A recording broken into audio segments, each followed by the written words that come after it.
ಸ್ನೇಹಿತರೆ ನಮಸ್ಕಾರ. ವಿಶ್ವ ದಾಖಲೆ ಬರೆದ ರಿಷಬ್ ಪಂತ್ ಕೇವಲ ಎದುರಿಸಿದ 15 ಬಾಲ್ಗಳಲ್ಲಿ 100 ರನ್ ಸಿಡಿಸಿ ವಿಶ್ವ ದಾಖಲೆ ನಿರ್ಮಿಸಿದ್ದಾರೆ. ವೀಕ್ಷಕರೇ, 1 ವರ್ಷದ ನಂತರ ದಾಖಲೆ ಬರೆದ ರಿಷಬ್ ಪಂತ್ ಅವರು.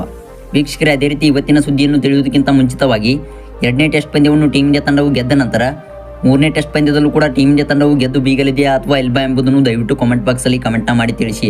ಅದೇ ರೀತಿ ವೀಕ್ಷಕರೇ, ಟೀಮ್ ಇಂಡಿಯಾ ತಂಡದ ಪರ ವಿಕೆಟ್ ಕೀಪರ್ ಬ್ಯಾಟ್ಸ್ಮನ್ ಆಗಿ KL ರಾಹುಲ್ ಅವರು ಟೀಮ್ ಇಂಡಿಯಾ ತಂಡದಲ್ಲಿ ಆಡಬೇಕಾ ಅಥವಾ ರಿಷಬ್ ಪಂತ್ ಅವರು ಆಡಬೇಕಾ ಎಂಬುದನ್ನು ದಯವಿಟ್ಟು ಕಾಮೆಂಟ್ ಬಾಕ್ಸಲ್ಲಿ ಕಮೆಂಟ್ ಮಾಡಿ ತಿಳಿಸಿ. ವೀಕ್ಷಕರೇ, ಇಂದು ರಾಜ್ಕೋಟ್ನಲ್ಲಿ ಇಂಡೋ-ಇಂಗ್ಲೆಂಡ್ 3ನೇ ಟೆಸ್ಟ್ ಪಂದ್ಯವು ನಡೆಯುತ್ತಿದ್ದು, ಅದೇ ರೀತಿ ವೀಕ್ಷಕರೇ, ಟೀಮ್ ಇಂಡಿಯಾ ತಂಡವು ಮೊದಲು ಟಾಸ್ ಗೆದ್ದು ಬ್ಯಾಟಿಂಗ್ ಆಯ್ದುಕೊಂಡಿದೆ. ಆದರೆ ವೀಕ್ಷಕರೇ, ಟೀಮ್ ಇಂಡಿಯಾ ತಂಡವು ಇಂಗ್ಲೆಂಡ್ ವಿರುದ್ಧ ಟೆಸ್ಟ್ ಪಂದ್ಯವನ್ನು ಆಡುತ್ತಿದ್ದಾರೆ. ಇತ್ತ ರಿಷಬ್ ಪಂತ್ ಅವರು 1 ವರ್ಷದ ನಂತರ ದಾಖಲೆ ಬರೆದಿದ್ದಾರೆ. ವೀಕ್ಷಕರೇ, ಪ್ರಮುಖವಾಗಿ IPL ಪಂದ್ಯಾವಳಿಯು ಇನ್ನು ಪ್ರಮುಖ ತಿಂಗಳುಗಳಲ್ಲಿ ಪ್ರಾರಂಭವಾಗಲಿದ್ದು, ಅದೇ ರೀತಿ ವೀಕ್ಷಕರೇ, ರಿಷಬ್ ಪಂತ್ ಅವರು ಭರ್ಜರಿಗೆ ಪ್ರಾಕ್ಟೀಸ್ ಮ್ಯಾಚ್ನಲ್ಲಿ ಕೇವಲ ಎದುರಿಸಿದ 15 ಬಾಲ್ಗಳಲ್ಲಿ 100 ರನ್ ಸಿಡಿಸಿ ವಿಶ್ವ ದಾಖಲೆ ನಿರ್ಮಿಸಿದ್ದಾರೆ.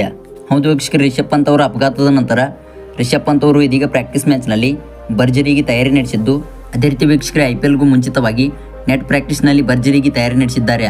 ವೀಕ್ಷಕರೇ, ಡೆಲ್ಲಿ ತಂಡವನ್ನು ಮುನ್ನಡೆಸುತ್ತಿರುವ ರಿಷಬ್ ಪಂತ್ ಅವರು 2024ರ IPL ಪಂದ್ಯಾವಳಿಯಲ್ಲಿ ಮತ್ತೆ ಡೆಲ್ಲಿ ತಂಡವನ್ನು ನಾಯಕನಾಗಿ ಮುನ್ನಡೆಸಲಿದ್ದಾರೆ. ಹಾಗೆ ವೀಕ್ಷಕರೇ, ಟೀಮ್ ಇಂಡಿಯಾ ತಂಡದ ಪರ ಪ್ರಮುಖ ವಿಕೆಟ್ ಕೀಪರ್ ಬ್ಯಾಟ್ಸ್ಮನ್ ಆಗಿರುವ ರಿಷಬ್ ಪಂತ್ ಅವರು 1 ವರ್ಷಗಳ ನಂತರ ಮತ್ತೆ ಪ್ರಾಕ್ಟೀಸ್ ಪಂದ್ಯದಲ್ಲಿ ಕಾಣಿಸಿಕೊಂಡಿದ್ದಾರೆ. ಹಾಗೆ ವೀಕ್ಷಕರೇ, ಮುಂಬರುವ T20 ವರ್ಲ್ಡ್ ಕಪ್ಗೆ ರಿಷಬ್ ಪಂತ್ ಅವರು ಆಯ್ಕೆ ಆಗುತ್ತಾರಾ ಅಥವಾ ಇಲ್ವಾ ಎಂಬುದನ್ನು ದಯವಿಟ್ಟು ಕಾಮೆಂಟ್ ಬಾಕ್ಸಲ್ಲಿ ಕಮೆಂಟ್ ಮಾಡಿ ತಿಳಿಸಿ.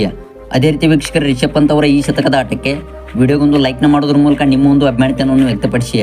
ಹಾಗೆ ವೀಕ್ಷಕರೇ, ಇದೇ ರೀತಿ ಕ್ರಿಕೆಟ್ ನ್ಯೂಸ್ ಅಪ್ಡೇಟ್ಸ್ಗಾಗಿ ದಯವಿಟ್ಟು ಈಗಲೇ ಚಾನಲ್ನ ಸಬ್ಸ್ಕ್ರೈಬ್ನ ಮಾಡ್ಕೊಳ್ಳಿ.